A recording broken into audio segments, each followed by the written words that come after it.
جنت بے شک رب کی ہے، جنت بے شک رب کی ہے، مالک وہ ہے، مگر جب جنت میں جانے لگے تو فرمایا میری جنت میں داخل ہونے والے اے مسلمان، جب تم میری جنت میں آئے گا، جنت پہلے میری تھی پر میں نے اب جنت بیچ دی ہے۔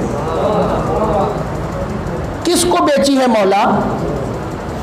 میں نے جنت اپنے محبوب کی قرابت کو بیچ دی ہے، مصطفیٰ کی مودت کو بیچ دی ہے۔ فرمایا اب کیا ہوگا؟ فرمایا میری جنت میں آنا ہے تو حسن سے پوچھ جا کر کے، میری جنت میں آنا ہے تو حسین سے پوچھ، میری جنت میں آنا ہے تو فاطمہ سے پوچھ۔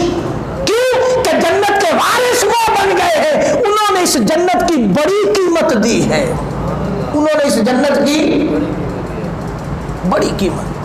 کہیں معصوم چھوٹا سا علی اصغر قربان کیا،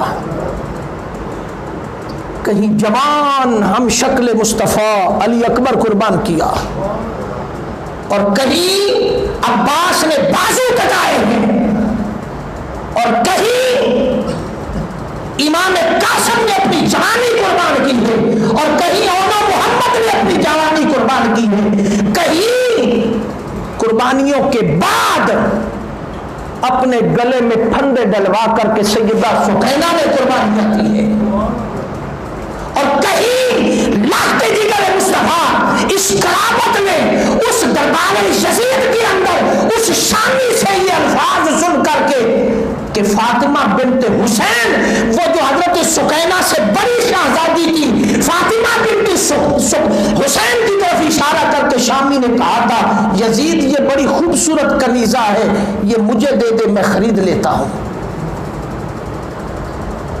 فاطمہ بنت حسین نے کہا تھا پھپھو کے جسم سے لپٹ کر کے فرمایا زینب آج آل رسول پر وہ وقت بھی آنا تھا، آج آل رسول پر ان کی شہزادیوں پر وہ وقت بھی آنا تھا کہ یہ کمینے ہمیں کنیزے بنائیں گے اور دربار یزید میں ہمیں خریدیں گے۔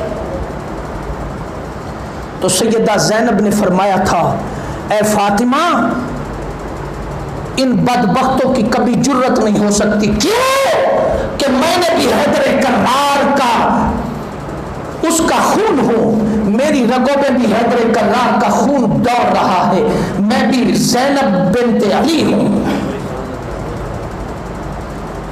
فرمایا جرت نہیں ہو سکتی۔ یہ قربانیاں ایک دی ہے حضور کی آل نے، پھر اس سے بعد مدینہ کی سرزمین پر آ جائیں، 3 دن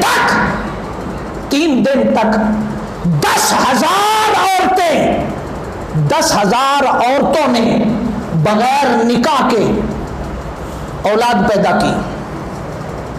3 دن تک وہ عورتیں یزیدی فوج پر حلال تھیں، مسجد نبوی میں گھوڑے باندھے گئے۔ کوئی کہتا ہے کہ یہ شہزادوں کی جنگ تھی، کوئی ملا بغیرت اٹھتا ہے تو وہ یزید کو جنت میں لے جانا چاہتا ہے، کوئی ملا اٹھتا ہے تو وہ سیدہ کائنات سلام اللہ علیہا کی عزت اور ناموس پر خطا کے بکواس بکتا ہے، کوئی اٹھتا ہے تو میر معاویہ کی سیاست زندہ باد کے نعرے لگواتا ہے، کسی نے صحابہ کا لبادہ اوڑھ کر کے بغض اہل بیت کے نعرے لگا رکھے ہیں، اور کسی نے بغض اہل بیت کا لبادہ اوڑھ کر کے محبت صحابہ کی باتیں کرنے کے لبادے اوڑھ رکھے ہیں۔ ارے ناداں، کون سی جنت میں جانا چاہتے ہو؟ جس جنت میں تم جانا چاہتے ہو اس کے متعلق تو فرمایا قُلْ لَا أَسْأَلُكُمْ عَلَيْهِ أَجْرًا إِلَّا الْمَوَدَّةَ فِي الْقُرْبَى، جنت میں جانا چاہتے ہو تو میری مودت اور قرابت سے پیار کرنا۔ یہ بڑے تلخ حقائق ہیں، اور آج کے دور کے اندر جو لوگ اس وقت جو پچھلے 6-7 ماہ سے جو طوفان بدتمیزی کھڑا کیا ہوا ہے سوشل میڈیا پر اور امت مسلمہ کے عقائد کو برباد کرنے کے لیے، اس پر اتنی بات میں عرض کر دوں گا دوستان محترم، اپنے اندر اس عقیدے کو پختہ کرے جو عقیدہ آپ کو درے اہل بیت اطہار تک لے جائے. اور وہ عقیدہ نہ صرف اب سنیوں کا رہ گیا ہے، نہ بریلیوں کا رہ گیا ہے، نہ دیوبندیوں کا رہ گیا ہے، نہ اہل تشیع کا رہ گیا ہے. وہ عقیدہ صرف اور صرف اہل سنت کا رہ گیا ہے. اور اہل سنت کون ہے؟ میں نے اس کی تشریح آپ کو پچھلے جمعۃ المبارک پر بھی بتا دی تھی. اہل سنت کے عقیدے کے 5 ستون ہیں، یاد رکھے 5 ستون ہیں. سرکار مدینہ علیہ تحیۃ والثناء سے لے کر آج تک جس مکتبہ فکر کے اندر یہ 5 ستون اور 5 اصول موجود ہیں، چاہے ان کا تعلق بریلویوں سے ہے، چاہے ان کا تعلق سنیوں سے ہے، چاہے کسی بھی مکتبہ فکر سے ہے، وہ کسی نہ کسی کامیاب ترین اصول ہے. مگر اگر وہ 5 اصول رکھ کر کے بھی اس کے سوا کوئی اور زندگی بسر کر رہا ہے، اس کا تعلق اہل سنت اور عقیدہ اسلام اور شریعت کے ساتھ کوئی نہیں. اور وہ 5 اصول کیا ہے؟ انہی 5 اصولوں پر صحابہ کی زندگی تھی، انہی 5 اصولوں پر ازواج مطہرات اتباء تبع تابعین کی تھی، انہی 5 اصولوں پر اسلاف کی تھی، انہی 5 اصولوں پر امام شافعی تھے، امام مالک تھے، امام احمد بن حنبل تھے، اور امام اعظم ابو حنیفہ تھے. انہی 5 اصولوں پر امام بخاری تھے، انہی امام پر 5 اصولوں پر جامع ترمذی تھی، ستہ تھی، ابن حبان تھا، مستدرک تھے. الگ الگ جتنے محدثین مجتہدین گزر گئے ہیں انہی 5 اصولوں پر تھے. باقی ساری پھرکیاں چھوٹی چھوٹی جو کہیں کوئی بر صغیر پاک و ہند سے شروع ہو گیا ہے، کوئی کہاں سے شروع ہو گیا، کوئی کہاں سے شروع ہو گیا، سب بکاؤ مال اکٹھا ہو کر کے آج امت مسلمہ کو فرقوں میں بانٹ کر کے امت مسلمہ کی تباہیت کے اندر پھیل گئی. کوئی رافضیت کا لبادہ اڑ رہا ہے، کوئی ناسبیت کا لبادہ اڑ رہا ہے، کوئی خارجیت کا لبادہ اڑ رہا ہے، کوئی سنی بن بیٹھا، کوئی بریلوی بن بیٹھا. انا للہ و انا الیہ راجعون. امت کا بیڑا غرق کر کے رکھ دیا. اس کی تاریخ میں نے پچھلے جمعۃ المبارک محرم کے 10 محرم کا جو پہلا جمعہ تھا اس پر میں نے تاریخ آپ کو پہلے بتائی تھی. اور وہ کان کھول کر سن لے جنہیں بڑا شوق ہے آج مشاجرات صحابہ پر انگلی اٹھانے کا. مشاجرات صحابہ پر انگلی جو شخص آج بھی اٹھائے گا وہ ایمان سے حق دو بیٹھے گا. یہ اتنا نازک موضوع ہے. امت کو مشاجرات صحابہ پر بات اور زبان کرنے کی اجازت قطعاً نہیں ہے. اور جو ٹکے ٹکے کے ملا آج ڈالروں کی خاطر مشاجرات صحابہ کو اٹھا رہے ہیں وہ لکھ لے میری بات. میں ہوں کمزور، مفتی نہیں ہوں، لیکن میری بات لکھ لے وہ کبھی جنت کی ہوا بھی نہیں لے سکیں گے. جنہوں نے جنت کی ہوا لینی ہے الا المودۃ فی القربى، وہ حضور کی مودت سے پیار کرے. جو صحابہ کا لبادہ اوڑھ کر سیاست معاویہ کو زندہ باد کہہ کر کے نعرے لگا کر قوم کو کون سا پیغام دینا چاہتے ہیں؟ ہاں صحابہ کی بات کرو زندہ باد، سب صحابہ زندہ باد ہے. حضور علیہ الصلوۃ والسلام نے فرمایا الصحابہ تو عدل، میرے تمام صحابہ عدل پر قائم ہیں، میرے تمام صحابہ عدل پر قائم ہیں. صحابہ زندہ باد کی بات ہوتی، مگر سیاست امیر معاویہ کا نعرہ لگا کر کے یہ بات حضرت علی کرم اللہ وجہ الکریم کی حقانیت اور خلافت کا انکار ہے. چلو تھوڑی دیر کے لیے میں ایک سوال آپ سے کر لیتا ہوں. تھوڑی دیر کے لیے مان لیتے ہیں سیاست معاویہ کو زندہ باد مان لیتے ہیں. ایمانداری سے بتائیں آقا علیہ الصلوۃ والسلام نے فرمایا الخلافت ثلاثۃ سنع، فرمایا کہ میرے بعد خلافت کے 30 سال ہوں گے. حضرت علی کرم اللہ وجہ الکریم کی 5 سال کی خلافت کو کہاں رکھیں گے؟ ممبروں پر بیٹھنے والے بڑے بڑے لوگ، بڑی بڑی باتیں کرنے والے، بڑی بڑی حدیثیں اور دلیلیں دینے والے اس بات کا جواب دے دیں 5 سال مولا کائنات علی المرتضیٰ شیر خدا کرم اللہ وجہ الکریم کی خلافت کو کہاں رکھیں گے؟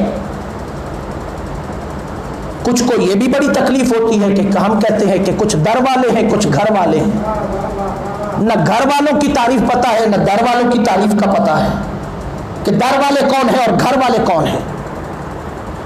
کبھی موقع ملا تو در والے اور گھر والے آپ کو سمجھاؤں گا کہ در والے اور گھر والے ہوتے کون ہیں. صرف سوشل میڈیا پر ایک پوسٹ لگا دینے سے بات نہیں بنتی. اور دوسری بات یہ سمجھ لیں، عقیدہ اہل سنت کا پختہ رکھے. اور وہ عقیدہ اہل سنت کیا ہے کہ حضرت علی کرم اللہ وجہ الکریم حق پر تھے، اور ہم حضرت امیر معاویہ کی اس خطا کا دفاع نہیں کرتے. صرف صحابہ ہونے کی حیثیت سے الصحابۃ عدل، آقا نے فرمایا صحابہ عدل پر ہے، بس اتنی بات ہے. اس سے آگے جانے کی ضرورت نہیں ہے. آگے جانا ہے تو مولا کائنات کے پیچھے پیچھے چل. اگر یہاں تیرے مسلک کو تکلیف ہوتی ہے تو 100 بار ہو، کیونکہ آقا نے فرمایا تھا حق علی کے ساتھ ہے، جدھر علی جائے گا حق ادھر جائے گا. یہ نہیں فرمایا کہ حق کے پیچھے علی ہوگا، نہیں، فرمایا جدھر علی جائیں گے حق ادھر جائے گا. یہ نہیں فرمایا. لہذا عقیدہ درست نہ کرو. عقیدے کے 5 اصول کیا ہیں؟ درست لائن رکھ. نہ سنیوں میں بات، اب وہ سنیت ختم ہو گئی ہے، وہ ناسبیت اور خارجیت میں بدل رہی ہے. بریلویت بھی ختم ہو گئی ہے، اس میں بھی خارجیت اور ناسبیت آ گئی ہے، اور کہیں رافضیت گھس گئی ہے. اب یہ ختم ہو گئے مسلک، ان ڈڈوروں میں چھوڑ دیں. کسی ایک مقام پر بھی اعلیٰ حضرت فاضل بریلوی رحمۃ اللہ تعالیٰ نے اپنے مسلک کے ساتھ بریلوی نہیں لکھا تھا. اعلیٰ حضرت تو قادری تھے. یہ بریلوی کہاں سے آ گئے؟ بڑے صغیر پاک و ہند کے فتنے امت مسلمہ کا شرارہ بکھیرنے کے لیے کبھی پیدا نہ کریں. دیوبندیت قاسم ننوتوی رحمت اللہ تعالیٰ نے آج دن تک کسی ایک مقام، کسی ایک کتاب کے اندر بھی اپنے نام کے ساتھ دیوبندی نہیں لکھا تھا. یہ فتنہ کہاں سے شروع کر دیا؟ سارے فتنوں سے نکل کر اہل سنت والجماعت، وہ جماعت جس پر آقا علیہ الصلوۃ والسلام نے اپنی سنت کی خیرات عطا فرمائی، وہ کیا تھے؟ فرمایا پہلا اصول محبت اللہ، اللہ کی محبت، اللہ کی. دوسرا اصول فرمایا محبت الرسول، اللہ کے رسول کی محبت. تیسرے نمبر پر فرمایا میری اہل بیت کی محبت، یہ تیسرا عقیدہ بیان فرمایا. چوتھا عقیدہ فرمایا میرے صحابہ کی محبت، درخشندہ ستارے ہیں میری امت کے صحابہ. اور 5ویں نمبر پر کیا فرمایا؟ میری امت کے جو صلحاء ہیں ان کی محبت، نیک لوگوں کی، اولیاء کی محبت. یہ 5 اصول دیے ہیں عقیدے کو درست کرنے کے. ہم کہاں بٹ گئے؟ جو ان اصولوں سے نکل کر بات کرتا ہے آج وہ امت کے اندر فتنہ پیدا کر رہا ہے. اور یہ فرقے بانٹنے کے لیے، بنانے کے لیے ڈالر بیچے جاتے ہیں اور ڈالر دیے جاتے ہیں. اور ان کے حقائق کیا ہیں؟ راہ کو اٹھا کے دیکھ لیں، ایجنسیوں کو اٹھا کر دیکھ لیں، وہ پیچھے کام کرتے ہیں. اور ان کے کام کا اصول کیا ہوتا ہے؟ ہر ڈسٹرکٹ اور ہر تحصیل سطح پر انہوں نے ہر مسلک بنائے ہوتے ہیں، اور مسلک بھی انہوں نے بنائے ہیں، نام انہوں نے رکھے، اور ہر مسلک کے